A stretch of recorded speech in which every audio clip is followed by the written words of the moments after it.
I mean, this shit is getting to where it's embarrassing to be an American. Especially when we got a huge chunk of our general population talking religious extremists in other countries doing harm to the United States. Hell, we do more harm to our damn selves. When it comes to a war on terrorism, terrorism already won. If you really want to look at it that way, if the goal is to take away our freedoms, that's already being done as we speak. Hell, even people from the right side of the equation has figured that much out. You know, I've heard a lot of talk about, there's been a lot of talk about Ron Paul in the debates. Actually, I put together a little clip, but I ended up taking it down because a lot of people had a hell of a lot better video clips than I did of the same debates. But I am going to throw in a couple right here. And here's Ron Paul talking about our security and our freedoms right inside the United States. It's unbelievable what this country is doing. And the people in this country are allowing it to happen. So check this out. Yes, we have every right in the world to know something about intelligence gathering, but we have to have intelligent people interpreting this information. But you know, just going for increasing presidential powers, as has been discussed, is rather disturbing to me. This whole idea that we're supposed to sacrifice liberty for security, we were advised against that. Don't we remember that when you sacrifice liberty for security, you lose both? That's what's happening in this country today. We have a national ID card on our doorsteps. It's being implemented right now. We have FISA courts. We have warrantless searches. We've lost habeas corpus.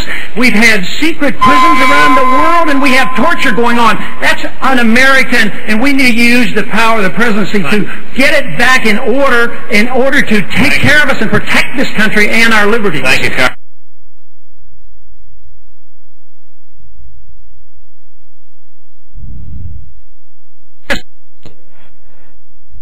Now, if that doesn't piss you off, I don't know what's going to. What are we going to allow these neocons to do to this country?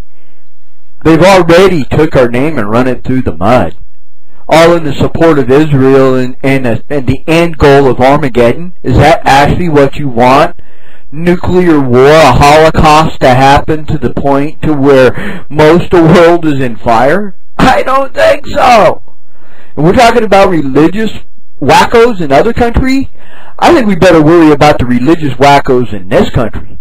Now, Israel is some sorry sons of bitches that are pretty much straight evil, in my opinion. But at least they got the goal of just stealing land and making themselves bigger. The Zionist Christians in this country actually want death. They want to get raptured up in some delusional dream. They don't care what Israel does, because in the end, all of Israel gets killed in the bellies and blood and all this other bullshit. Unbelievable. Look what kind of shit Israel is pulling. Deliberately flying over Syria to get shot at so they can instigate more war over there. You got over the fact that they're sitting on their borders with Palestine with sniper rifles snapping off little kids while they're playing in their own backyard. Unfucking believable.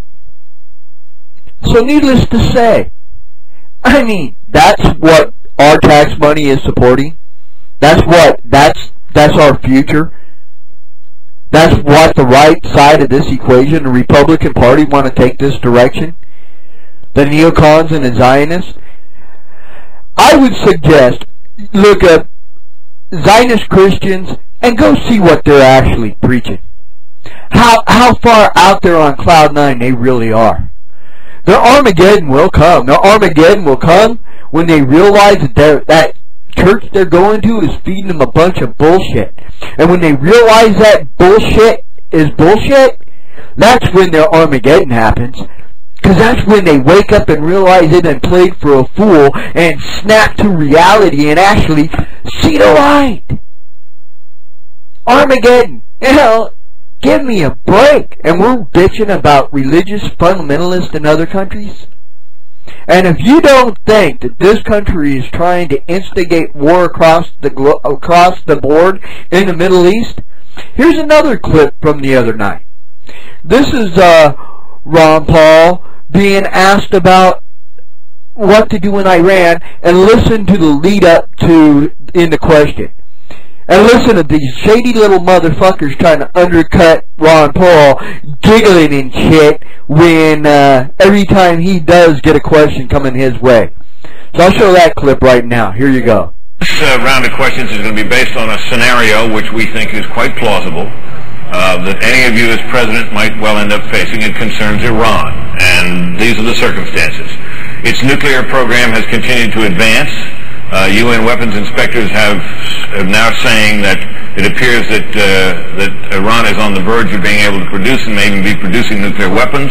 Iran has suspended its cooperation with the UN nuclear agency and asked the inspectors to leave the country. Cross-border incidents in Iraq involving elements of the Revolutionary Guards have continued to increase and are a continuing problem for U.S. forces there and for the Iraqis as well. The UN Security Council has imposed some economic sanctions on Iran, but has refused to authorize the use of force against that country. In addition, the threats by Iran's leader against Israel have become more pronounced and more extreme. What do you do? Congressman Paul. For one thing I would remember very clearly is the president doesn't have the authority to go to war. He goes to the Congress. So what do you do? He goes to the Congress and finds out if there's any threat to our national security. And thinking back to the 1960s when I was in the Air Force for 5 years, and there was a Cold War going on, and the Soviets had 40,000, and we stood them down, and we didn't have to have a nuclear confrontation, I would say that we should go very cautiously. We should back off. We should be talking to Iran right now. We shouldn't be looking for the opportunity to attack them. They are, at the present time, according to the AEIA, cooperating, and by the end of the year, they're supposed to be willing to reveal all that they are doing. So instead of looking for this scenario where it is inevitable that we have to attack, I think we ought to be talking about how do you get along with some people that are deadly, like the Soviets and the Chinese and the many others. We don't have to resort to war every single time there's a confrontation. They are not a threat to Israel. Israel has 200 or 300 nuclear missiles, and they can take care of themselves. So you shouldn't assume that we have to jump in and go to war, and we certainly shouldn't do it without the consent of the Congress. Thank you, sir. So, in reality, what is it going to take? What is it going to take for this country to realize that war is not the answer, and all it's doing is putting money in the pockets of the industrial complex and doing the bidding of Israel? What is it going to take for these good old boys on the right to wake the fuck up? And I'm sick and tired of hearing, oh, Zionism and neocons is left-wing spin. Bullshit. If it's just Clinton spin, then why the hell is Ron Paul repeating the exact same thing? Or are you gonna try to say that Ron Paul is in the pocket of the Clintons? Give me a fucking break. You know it isn't true. What is it gonna take for Billy Bob to get drafted into the army, but not the Americans' army, not to fight for us, but to literally be drafted into Israel? Maybe that's what it'll take for you fucknuts to wake up. Other than that, I don't see you waking up anytime in the near future. And like I've said many times before, do the entire world a favor, not only just the United States. When it comes election day, go fishing.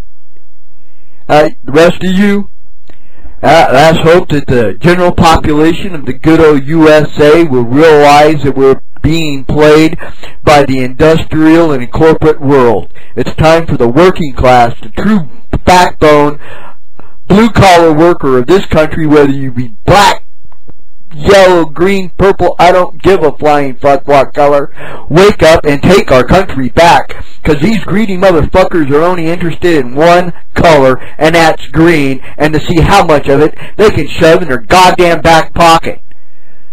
So let's get these fuckers out of office and make sure they never, ever get back in. Y'all have a good